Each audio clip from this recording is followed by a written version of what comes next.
بلغ العلا بكماله كشف الدجى بجماله حسنت جميع خصاله صلوا عليه وآله درست البستان سوى توتيني میں خشنوا بلغ العلا بكماله كشف الدجى بجماله حسنت جميع خصاله صلوا عليه وآله আলহামদুলিল্লাহ। আল্লাহ তাবারক তাআলার শাহী দরবারে শুকরিয়া আদায় করছি যে মহান আল্লাহ তাবারক তাআলা কনকনে এই ঠান্ডার ভিতরে গুটি কয়েক বান্দাকে একদিনই মাজলিসে বসার মতো সুযোগ করে দিয়েছেন। অন্তরের অন্তঃস্থল থেকে শরীরের সর্বশক্তি প্রয়োগ করে খুব জোরে সোরে সুললিত কণ্ঠে সেই মাহবুদের শুকরিয়া আদায় করছি আলহামদুলিল্লাহ। লক্ষ কোটি দরুদ সালাম সাইয়্যিদুল মুরসালিন খাতামুন নবিয়্যিন জনাবে মুহাম্মদুর রাসূল পরি সাল্লাল্লাহু আলাইহি ওয়াসাল্লাম শিকারপুর পূর্বপাড়া পীরবাড়ি মাজার ও জামি মসজিদ কর্তৃক আয়োজিত আজকের এই তাফসীরুল কোরআন মাহফিলের সম্মানিত সভাপতি জনাব মোহাম্মদ আতিকুর রহমান সাহেব, সহসভাপতি মাওলানা ফেরদাউস আলম সাহেব, আল্লাহ তাবারক তাআলা সকলকে সিহাতে কুল্লিহা আজিলা কামিলা দান করুন, বলুন আমিন। প্রধান অতিথি আব্দুল হামিদ, বিশেষ অতিথিবৃন্দ, আজকের এই তাফসীরুল কোরআন মাহফিলে সম্মানিত প্রধান মেহমান, আমাদের সকলের শ্রদ্ধাভাজন বগুড়া বড় মসজিদের সম্মানিত খতিব, আমার অত্যন্ত কাছের একজন প্রিয় মানুষ হযরতুল আল্লাম আসগর আলী সাহেব, সামনে উপবিষ্ট ইসলাম দরদি মুসলমান ভাইরা, পর্দার আড়ালে মা ও ভগ্নীগণ, সকলকে আন্তরিক মোবারকবাদ জানিয়ে কোরআনুল কারিমের সূরা কাহাফে শেষের একটি আয়াতে কারিমার সামান্য কিছু অংশ তেলাওয়াত করেছি। এর উপরে কিছু আলোচনা করব আমার নির্ধারিত সময়ের ভিতরে ইনশাআল্লাহ। আমি আমলের কিছু কথা বলবো। লোক সংখ্যা কম, এজন্য কি মন খারাপ? মন খারাপ করা যাবে না, পিছনে তাকানো যাবে না। আমরা লোক সংখ্যা কম হতে পারি, কিন্তু আল্লাহর ফেরেশতা এখানে কম নয়, ঠিক কিনা বলে? আল্লাহ রাব্বুল আলামিন আমাদেরকে অনেক নিয়ামত দান করেছেন। আল্লাহ বলেছেন ওয়াইন তাউদ্দু নি'মাতাল্লাহি লা তুহসুহা, আমি তোমাদেরকে এত নিয়ামত দান করেছি, যেই নিয়ামতগুলো তুমি যদি এক এক করে যদি গণনা করো, আমার নিয়ামত গণনা করে শেষ করতে পারবে না। সুবহানাল্লাহ বলবেন না? আমাকে আপনাকে আল্লাহ যদি কিছুই না দেয়, তারপরেও আমি বলি আমরা প্রত্যেকেই 10 কোটি টাকার মালিক, ঠিক কিনা বলেন? বলবেন হুজুর 10 কোটি টাকা তো চোখেই দেখিনি। আপনাকে যদি বলা হয় 2 কোটি টাকা দেওয়া হবে, আপনার 2টা চক্ষু দিবেন আপনি? আমরা যদি বলা হয় আপনাকে 10 কোটি টাকা দেওয়া হবে, 2টা কিডনি আপনাকে আপনি দেন, ও বলবে মিয়া 2টা কিডনি যদি আমাকে নিয়ে নাও, তাহলে আমি তো বাঁচবো না, 10 কোটি টাকা দিয়ে কি করব?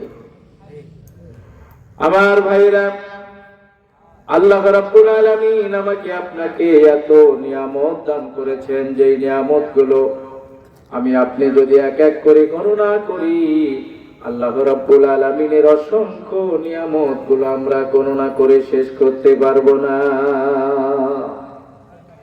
এজন্য আল্লাহর হাবিব বলেন, বান্দা, আল্লাহর নিয়ামত শুকরিয়া আদায় করা তোমার জন্য সহজ হবে। কিছু আমলের কথা বলছে, একটু কান লাগান। আমার আপনার শুকরিয়া আদায় করা সহজ হবে। আল্লাহর হাবিব বলেন, উনজুরু ইলা মা হুয়া আসফালু, তুমি নিচের দিকে তাকাও, আল্লাহর শুকরিয়া আদায় করা সহজ হবে। সুবহানাল্লাহ বলবেন না? আপনি একতলা যদি 10 তলার দিকে তাকান তাহলে তো আপনি হার্ট ফেল করবেন, ঠিক কিনা বলেন? নবীজি বলেন লা তানজুরু ইলা মা হুয়া ফাওকাকুম, তুমি উপরের দিকে তাকায়ও না, নিচের দিকে তাকাও, শুকরিয়া আদায় করা সহজ হবে। সুবহানাল্লাহ পড়ে। এক লোকে স্যান্ডেল নাই, লোকটি রাস্তা দিয়ে যাচ্ছে আর চিন্তা করতেছে, আল্লাহ কত মানুষকে তুমি টাকা পয়সা দিয়েছো, তারা চামড়ার জুতা দিয়ে বেড়ায়, আমার একটা পন্সের স্যান্ডেল নেই। আফসোস না? লোকটি যায় আর কিছু দূর গিয়ে দেখে এমন একটা লোক সামনে দিয়ে আসছে, যেই লোকটার একটা পা নাই। সুবহানাল্লাহ পড়ে। কি নাই ভাই? লোকটা চিন্তা করলো, আল্লাহ তুমি আমাকে স্যান্ডেল দাও নাই, কিন্তু আমার দুটা পা দিয়েছো, আমার একজন ভাইয়ের যে একটা পাই নাই, শুকরিয়া আদায় করা সহজ হবে না? আল্লাহ রাব্বুল আলামিন বলেন, ফামান কানা ইয়ারজু লিকা রাব্বিহি ফালইআমাল আমালান সালিহা। বান্দারে, আল্লাহর নিয়ামত যদি তুমি কামনা করতে চাও, আল্লাহর দিদার যদি পেতে চাও, আল্লাহ রাব্বুল আলামিন বলেন তাহলে দুইটা কাজ করো। ফালইআমাল আমালান সালিহা, তোমার উচিত হলো নেক আমল করা। তাহলে কি পাওয়া যাবে? আল্লাহর দিদার পাওয়া যাবে। ওয়াজ একটু মুখস্থ করবেন, কোন বক্তা কার উপরে আলোচনা করলো একটু চিন্তা ভাবনা করে আমলের নিয়তে আমরা চেষ্টা করব।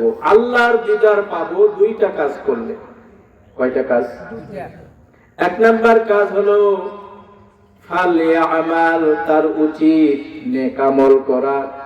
দুই নাম্বার কাজ হলো ওয়ালা ইউশরিকু বিইবাদাতি রাব্বিহি আহাদা, আল্লাহর ইবাদতে অন্য কাউকে অংশীদার না করা, শিরক না করা।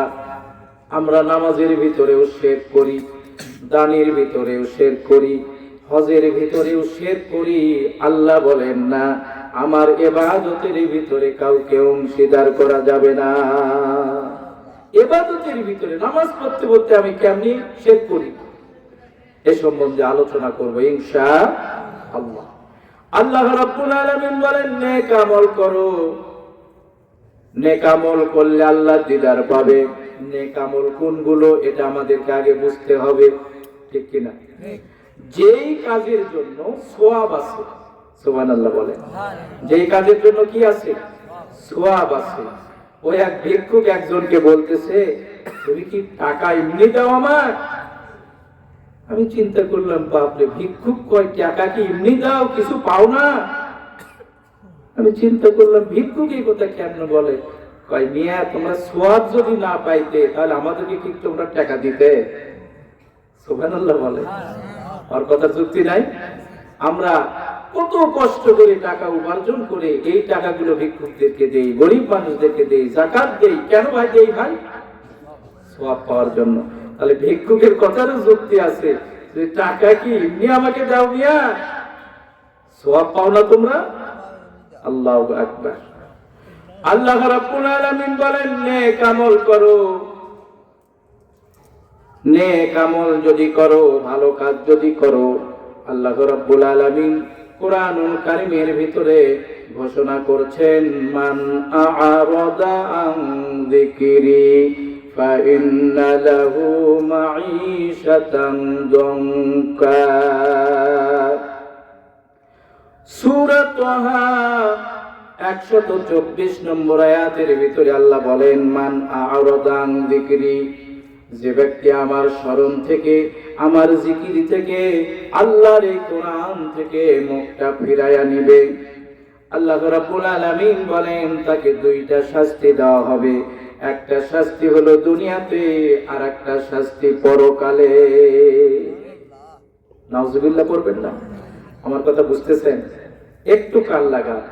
আমার জিকির জিকির বলতে আল্লাহর স্মরণ, এই কোরআন, আল্লাহর বিধি বিধান থেকে যে ব্যক্তি মুখটা ফিরাইয়া নেবে, আজান হয় মসজিদের ধারে বসেছিল, মসজিদ থেকে বাড়ির দিকে দৌড়ায়, এমন লোক মনে হয় এলাকাতে নাই নাকি? আমার ভাইরা, আল্লাহ রাব্বুল আলামিন বলেন যে আমার জিকির থেকে মুখটা ফিরাইয়া নিল, আল্লাহ রাব্বুল আলামিন বলেন ফা ইন্না লাহু মাঈশাতান দানকা, আমি আল্লাহ রাব্বুল আলামিন তার এই দুনিয়ার জীবনটাকে সংকীর্ণ করে দিব। টাকা থাকবে, বাড়ি থাকবে, গাড়ি থাকবে, সুন্দরী বউ বাড়িতে থাকবে, কিন্তু ভিতরে সুখ থাকবে না।